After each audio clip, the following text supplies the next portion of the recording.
Assalamualaikum warahmatullahi wabarakatuh.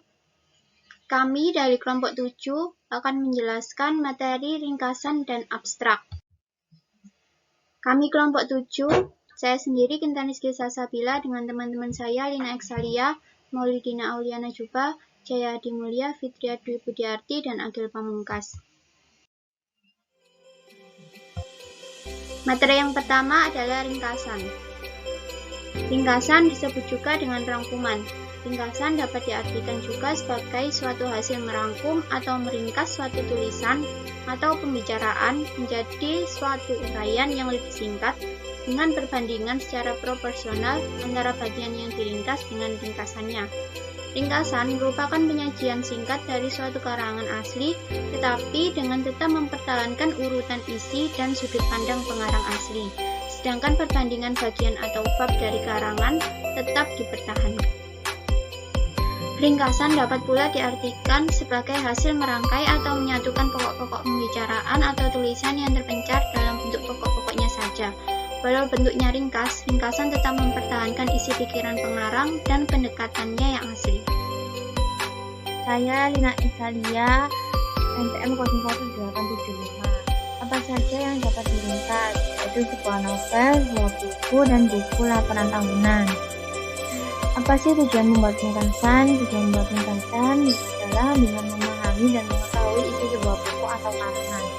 Yang kedua, latihan membuat ringkasan atau sebuah artikel atau sebuah karya sangat berguna untuk mengembangkan ekspresi daya kreasi yang konsentrasi.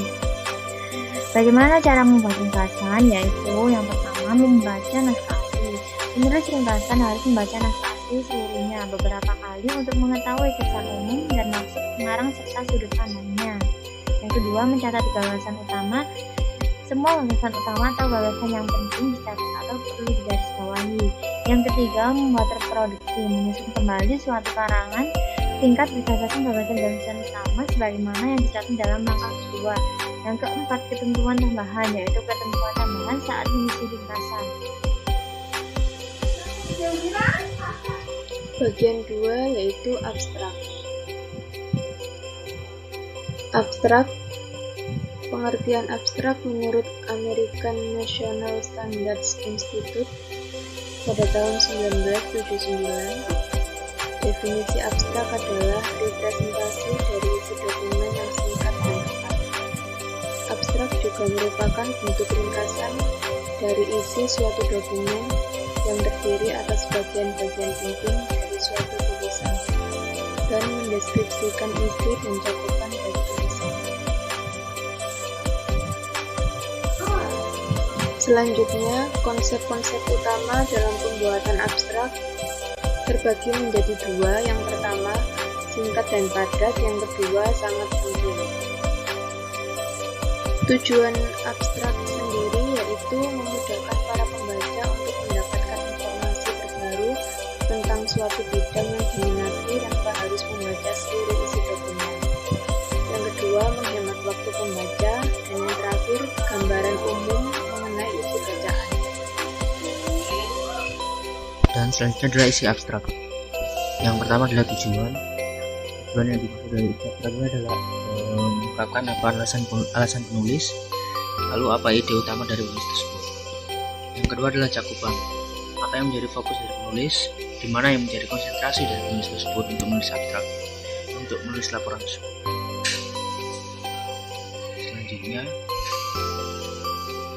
Selanjutnya ada metode.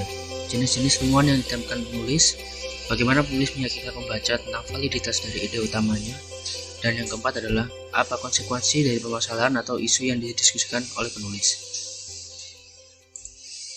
Kemudian ada rekomendasi, apa solusi yang ditawarkan penulis, apakah penulis merekomendasikan perubahan atau optimalisasi, dan yang terakhir adalah kesimpulan dari laporan tersebut.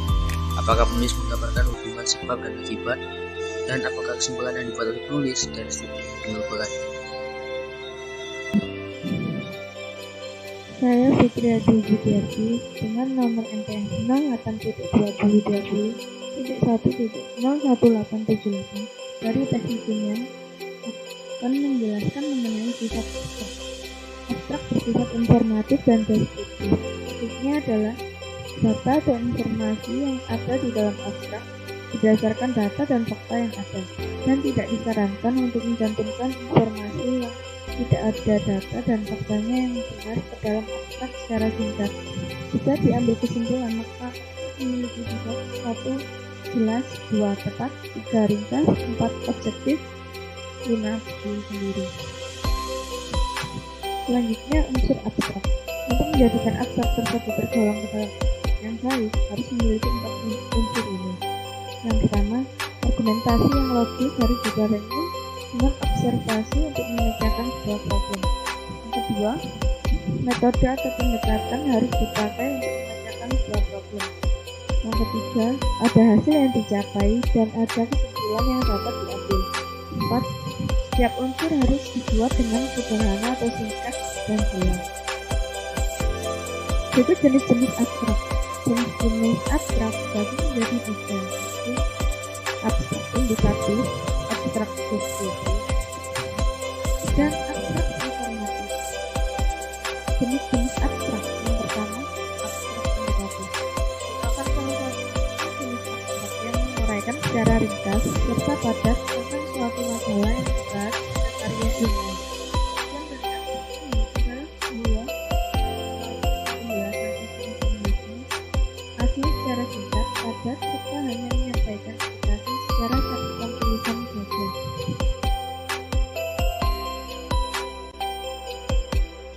Assalamualaikum warahmatullahi wabarakatuh.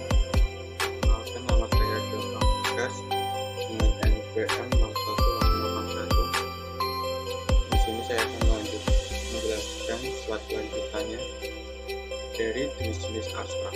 Yang kedua adalah abstrak deskriptif, di mana abstrak deskriptif ini menunjukkan jenis informasi yang ditemukan dalam suatu karya tulis. Abstrak ini tidak membuat penilaian tentang pekerjaan, juga tidak memberikan hasil atau kesimpulan penelitian. Itu memasukkan beberapa kunci yang ditemukan dalam teks dengan informasi tujuan, metode, dan ruang lingkup penelitian. Intinya, abstrak deskriptif hanya menggambarkan penelitian dirangkum, dan beberapa peneliti menganggapnya sebagai garis besar pekerjaan dan ringkasan. Abstrak deskriptif biasanya sangat pendek dan kurang. Selanjutnya adalah abstrak informatif. Abstrak yang menyajikan berbagai informasi baik yang bersifat kualitatif maupun kuantitatif. Abstrak informatif memiliki kandungan yang lebih jelas dan lengkap karena abstrak ini untuk pembaca yang tidak dapat mengakses karya mereka, dan abstrak ini lebih panjang dari abstrak lainnya karena dibuat sebaik mungkin tapi tidak mengubah isi atau makna dari penulisan sini.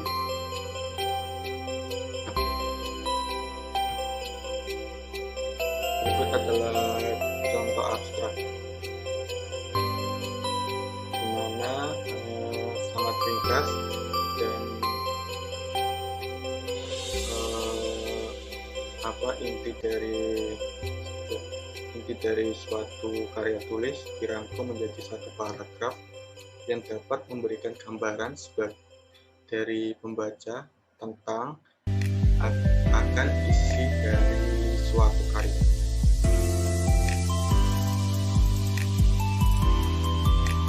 Baik, terima kasih. Sekian penjelasan dari saya. Mohon maaf. Wassalamualaikum warahmatullahi wabarakatuh.